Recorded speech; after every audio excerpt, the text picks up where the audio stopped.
To learn about programs and services for veterans, visit veterans.gc.ca. A message from the Government of Canada. As people who can hear, you can go spend $15 and get and put it in yourself, or sometimes they're given away as free, right? Sometimes you can go in and get them for free. So as deaf people, we see that as being unfair, that you can spend nothing to $20 and we have to spend $500 to $1,500 to have the same safety in our homes.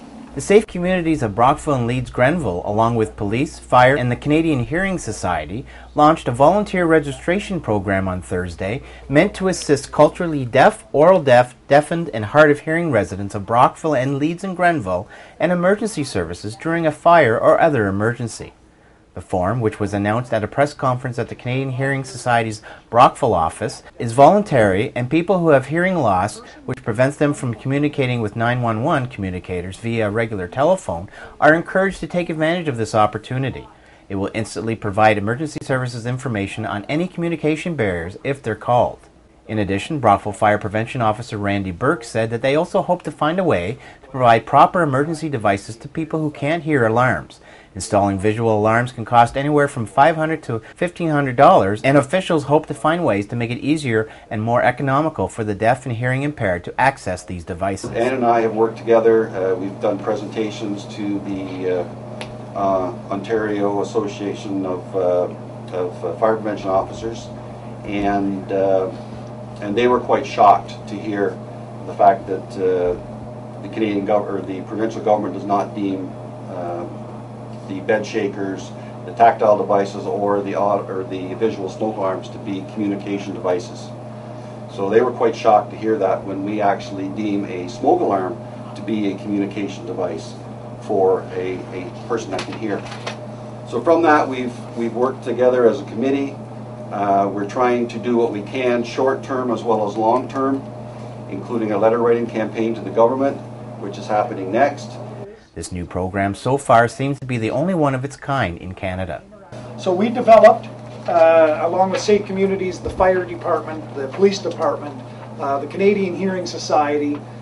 We've discussed this with the Ontario Provincial Police, the Ambulance Emergency Services, and we've come out with a system which is a voluntary registration form for the deaf, deafened, and hard of hearing. If a person is unable to communicate by, by telephone or any type of difficulty communicating with 911, we're going to let them sign up with us so we can flag our system. So all it is we have a record management system.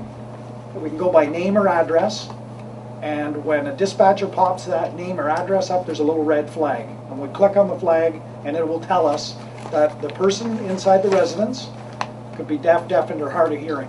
So if we had an emergency in the neighborhood and we had to communicate with that person and we're at the door knocking, and then we'd automatically assume if no one answered that someone's not there. But that's not accurate, because there could be someone there who didn't hear us.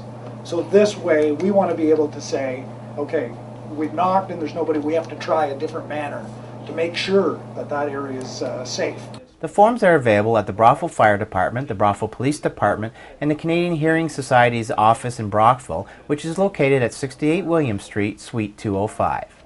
If you want more information on the various visual alarms and other devices to assist the deaf and hearing impaired that are available, call the CHS Brockville office at 613-498-3933 or by TTY toll-free at 877-817-8209. And this system is going to allow dispatchers, when they receive a 911 call, to recognize that there's a deaf person at that location, and so that when they arrive to provide their emergency service, they're aware of who's in the house. And so this is going to increase safety, and it's really exciting, and I'm hoping we'll get the word out, and like Scott said, perhaps it'll get picked up provincially.